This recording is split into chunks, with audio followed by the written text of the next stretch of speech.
London is a city plenty of opportunities and even more house types, each with its quirks, costs, and challenges. I've identified 10 different house typologies in London, ranging from the most affordable to the most expensive. Whether you're buying your first flat, or upgrading to a new home, or simply curious about how people live in one of the most vibrant cities, by the end of this video, hopefully, you'll have more clarity on what's the best house for you. Number 1. Flats or apartments. These range from sleek modern high-rises to classic Victorian blocks. Flats often come as new builds from major developers or as charming converted flats in older buildings. The pros are prime location for older flats, low maintenance fees for new flats, and they offer great homes for new buyers due to most developers' discounts or special offers. The cons are limited space. Generally, a 2-bedroom flat is in the range of 55 square meters or 600 square feet to 80 square meters or 920 square feet. There's a chance you might encounter noisy neighbors, so be aware. Most new flats come with hefty service charges for maintenance, cleaning, and facilities. Median price is around £400,000 for a 1-bedroom flat in central locations. The Barbican estate is a famous example of brutalist flat, adored by architects, but quite divisive for everyone else. My architect's tips are: number 1, maximize natural light.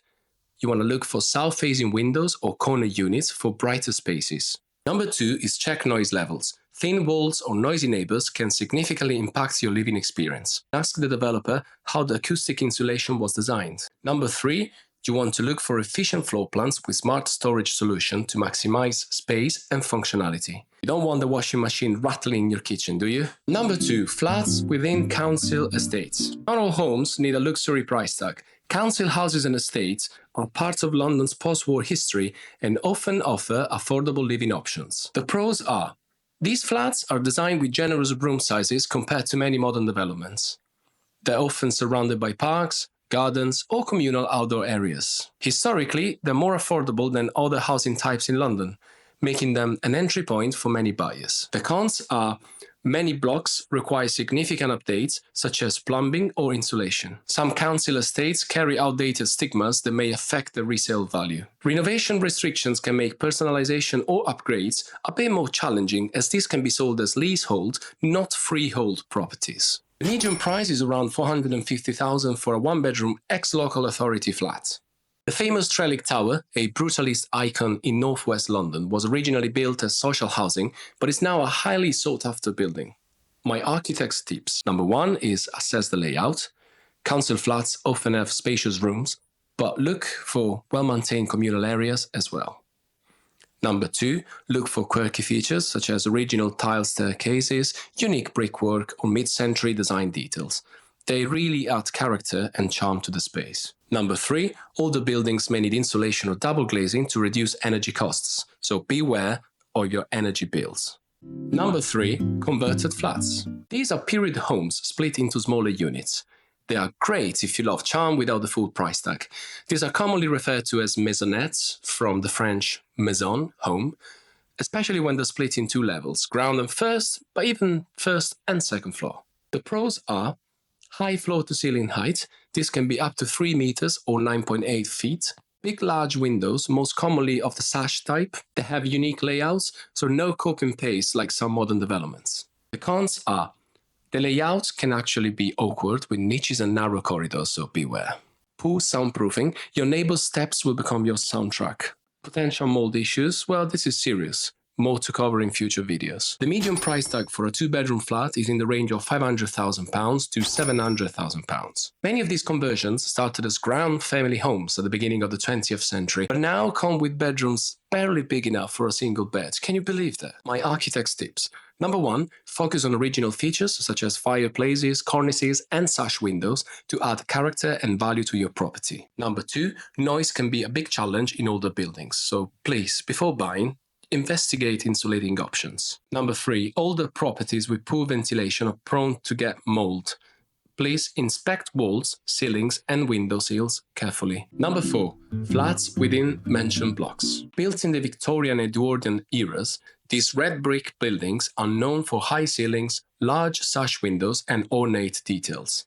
Designed as upscale apartments, they often feature communal gardens and sometimes porters. The pros are: Spacious layout, often in the range of 19 square meters or 970 square feet to 110 square meters or 1119 square feet. They have floor-to-ceiling height, which is normally 3 meters. They come with a sense of prestige given the prime location and aesthetics. The cons are service charges can be dreadfully high, so especially in well-maintained or ported blocks. Shared spaces mean you're relying on considerate neighbors to maintain communal areas. These flats have limited flexibility for renovation or customization due to mostly leasehold or share or freehold type of ownership arrangements.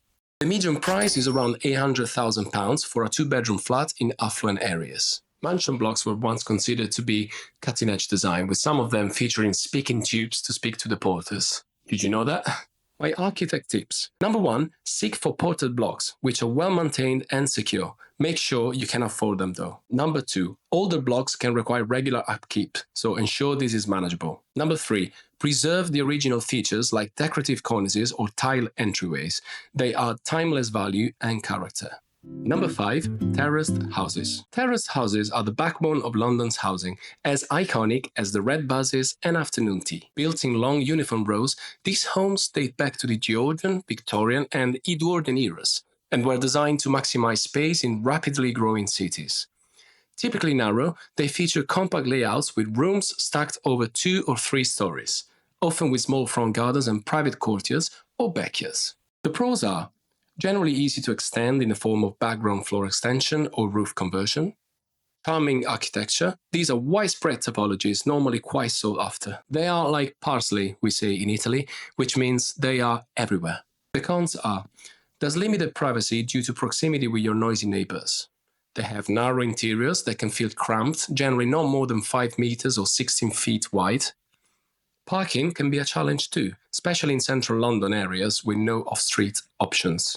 The median price can vary from £600,000 to £900,000 depending on the area. My architect's tips are: number 1, terraced houses often have attic spaces perfect for conversion. This might require planning permission though. Number 2, a rear or side extension can add significant value and functionality to your home. Number 3, consider removing interior walls to create an open plan design, making narrow spaces feel larger and more connected. Number 6, semi-detached houses. We're now stepping up as I introduce you to the semi-detached houses. These are perfect if you want more space without going fully detached. A slightly more budget-friendly option, shall we say. The pros are larger gardens than terraced houses. Better light as there's more space between your property and the next one. You will have more privacy than terraced houses too. The cons are shared walls, also known as party walls, can still let in noise from your neighbors. You've got less privacy compared to a fully detached home. As these are often located in conservation areas, it can significantly restrict your options for extensions or design in case of a new build. The median price is around 2 million, but again, it can vary according to the location within London. These homes, often with bay windows, became a hallmark of the 1930s. My architect's tips. Number 1, good insulation, minimize noise from neighbors. Think about it if you buy a pre-loved property. Number 2, prioritize corner plots. They often come with larger gardens and more privacy. Number 3, plan for extensions ahead. Semi-detached homes are perfect for side or rear extensions, but you want time to think about it properly. Number 7, Mews houses. Once humble stables, Mews houses are now some of London's most coveted homes. Tucked away in picturesque alleyways, they offer charm and quiet. The pros are unique charm with historical character.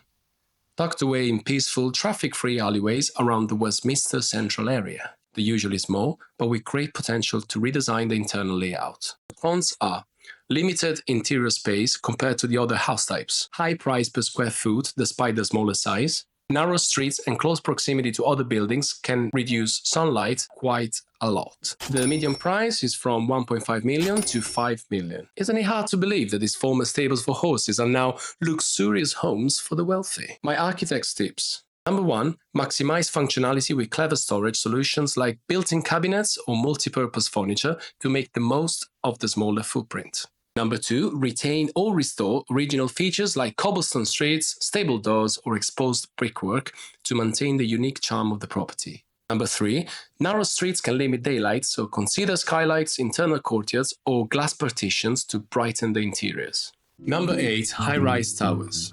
Welcome to the modern era of living, high-rise towers. These sleek, glass-clad giants define the skylines of areas like Canary Wharf. The pros are, these flats offer stunning views across the city. They come with modern amenities like gyms and concierge services. They are generally located in proximity to business hubs. The cons are very expensive service charges from £10,000 per year. The transient nature of residents and the sheer scale of the buildings can make them feel slightly impersonal. Waiting time for lifts can be frustrating sometimes, especially in very tall buildings. Median prices range between £700,000 to 20 million for penthouses. Some high-rise towers in London have such impressive views that they come with telescopes in the communal areas, perfect for spying on the city or stargazing at night. Well, if there's no clouds. My architect's tips. Number 1, check for flats with triple glazing, which further reduces noise and boosts energy efficiency. Number 2, evaluating the quality of amenities such as the gym or pool can ensure you buy the right flat for you. Number 3, before buying, factor in that you won't be able to make any changes to these flats. That's because these are leasehold properties. Number 9, detached houses. Detached houses are the ultimate symbol of privacy and luxury, perfect for those who prefer their neighbors at a distance and can afford the privilege. If you made it to this level, congrats, you've joined the league of London's elite. The pros are maximum privacy. These houses often have private security personnel patrolling the road. Large gardens, often with pool and tennis courts. As they all are freehold properties, you have total freedom to renovate. The cons are, as you can imagine, these monsters are expensive to maintain. Frequently found in North or South London, they're a bit far from the city. They fall under the most expensive council tax bands. The median prices range between 2 million up to 20 or 30 million in areas like Hampstead or Richmond. Owning a detached home in London is the ultimate status symbol. You've officially made it. My architect's tips. Number 1, assess planning potential. Detached homes often allow for large extensions or redesigns which can further increase their value.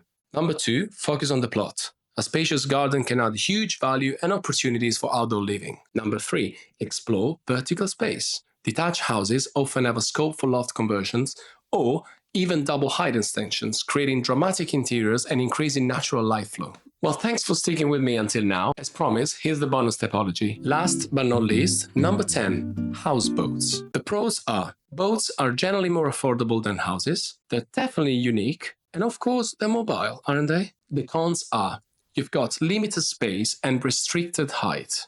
Unfortunately, they come with constant maintenance. You've got to factor in humidity and potential mold. The median price is around £150,000 to £500,000. Little Venice in London is one of the most picturesque spots to moor a houseboat, offering a true community vibe. My architect's tips. Number 1, check the mooring fees. They can rival or even exceed traditional rent costs. Number 2, inspect the hull.